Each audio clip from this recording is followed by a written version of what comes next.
ഉൽപ്പത്തിയുടെ പുസ്തകം 39 അധ്യായം 2 വാക്യത്തിൽ നമുക്ക് കാണാൻ സാധിക്കുന്നുണ്ട്, കർത്താവ് ജോസഫിൻ്റെ കൂടെയുണ്ടായിരുന്നുവെന്ന്.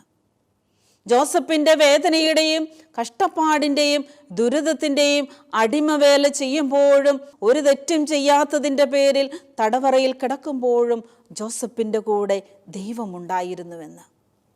പ്രിയപ്പെട്ടവരെ, നമ്മൾ മനസ്സിലാക്കേണ്ടത് ഇതാണ്. നമ്മുടെ ജീവിതത്തിൽ എവിടെയൊക്കെ കഷ്ടപ്പാടും ദുരിതവും വേദനകളും കണ്ണുനീരും നമ്മൾ അനുഭവിക്കുമ്പോഴും നമ്മൾ ആരും ഒറ്റയ്ക്കല്ല, നമ്മുടെ കൂടെ ദൈവമുണ്ട്. ആ ഒരു വിശ്വാസം നമുക്കുണ്ടെങ്കിൽ തീർച്ചയായിട്ടും ആ ദുരിതത്തിൻ്റെയും കഷ്ടപ്പാടിൻ്റെയും പിന്നിൽ നമുക്ക് ഒരു ഉദ്ധാനവും ഒരു അനുഗ്രഹവും ഒരു സന്തോഷവും ഒരു സമാധാനവും ഈശോ ഒരുക്കി വച്ചിട്ടുണ്ട്.